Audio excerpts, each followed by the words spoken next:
So, were you drafted or did you enlist? Enlisted. Where were you living at the time? Burdett, New York. Why did you join? Because I wanted to go in the Army. Um, did you recall like like your first times in the military, like your first few days? Scared. Didn't know what I was getting into. Right? Uh, do you have any boot camp experiences? Well, boot camp is a Navy language. Recruits. Yes, sir, yes. I went through basic training in Fort Dix, New Jersey. Um, do you remember any of your instructors at Fort Dix? I remember them, but not by name.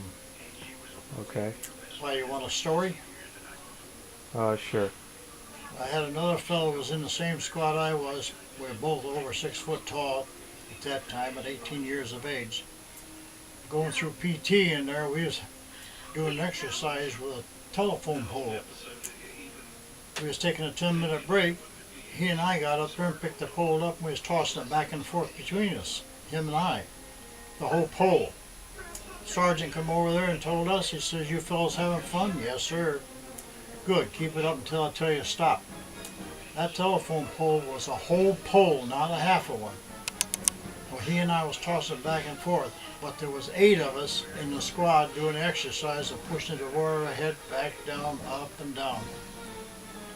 That was basic training. I was 18 years old. Which wars did you serve in? War? Yeah, which wars? Like, Korean War. What they call today's date the Forgotten War. right? Um, where exactly did you go in the war? All the way from the city down in the bottom of South Korea, all the way up to the Manchurian border during the Korean War. I Uh, got hit north of Seoul, Korea, when I ended up in the hospital.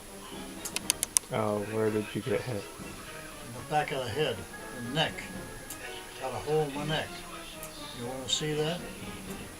Um, you don't have to show it. It doesn't look bad today's date. You know, long term, like injuries, like, you Well, know. I got a busted eardrum out of it, which I'm still deaf in my left ear, but outside of that there, the hole's still in my neck. They took the skin off my back to put it onto the neck when they operated on it. That was back in the early 50s. Right. Um, were there any casualties, like in your unit? Well, yeah, there's fellows that died. This is way down the beginning of the war in 1951. 1551 is when the war started. I came back to the States in 52. But, yeah, a lot of guys got killed. Were you close to any of the? Well, we're in a company. Company at that time was like 360 men to a company. We was moving from, I'm not too sure about the town, but I think it was Taegu, moving north. But when that thing dropped onto me, don't remember exactly where it was at, but down to South Korea at the time, 19, I want to say 1950, because I was in the hospital when they gave me the Purple Heart.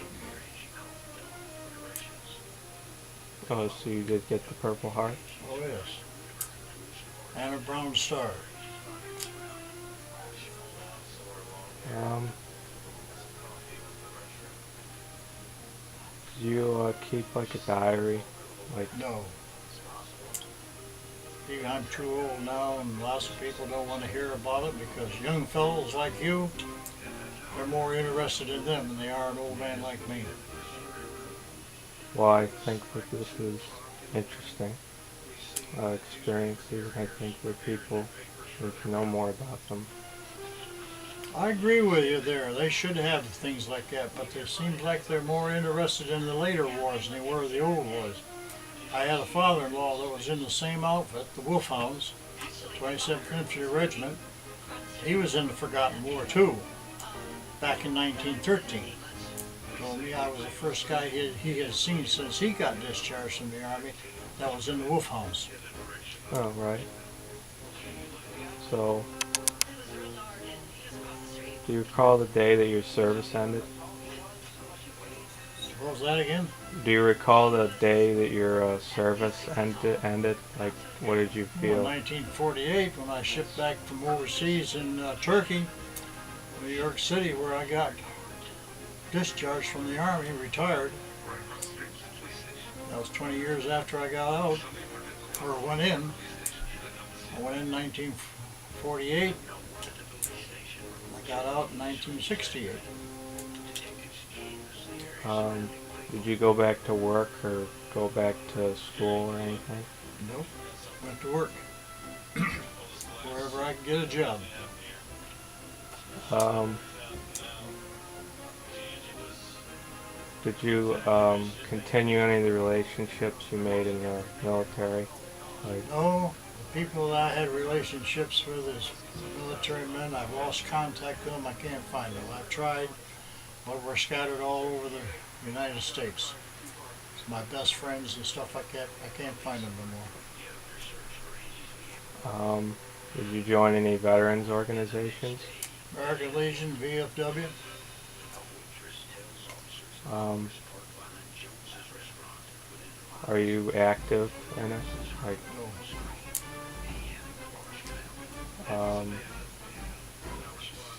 what career did you go into after the war? After I the spent 20 military? years in the Merchant Marines. Could you explain what the merchant marines are? Because Well, you might say it's like a Navy man, only he's a civilian. Doing peacetime work. I worked on cargo ships on the Great Lakes. I was off the salt water a couple different times. In fact, I was on the salt water when the Edmund Fitzgerald sank on Lake Superior, south end of it. I used to be on that ship. I come close to being on it when it went down, but I was off in Miami when it went down. Saltwater ship.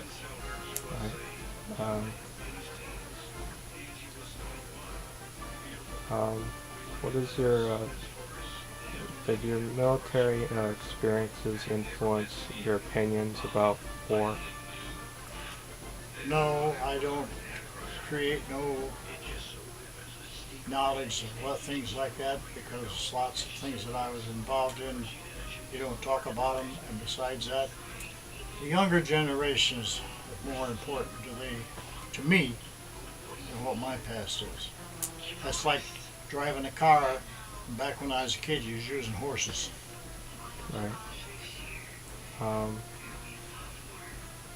Is there anything that you'd like to add that we haven't covered in the interview?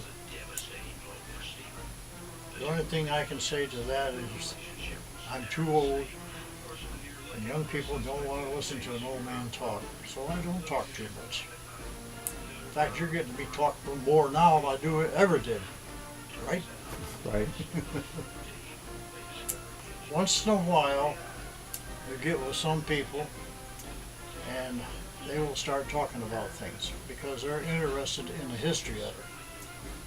But my father-in-law that I was talking to you before, in 1913, I'm 1948 to 52, the Wolfhound, same outfit. But he had never seen or met another person, he told me, that knew what the Wolfhounds were or wasn't.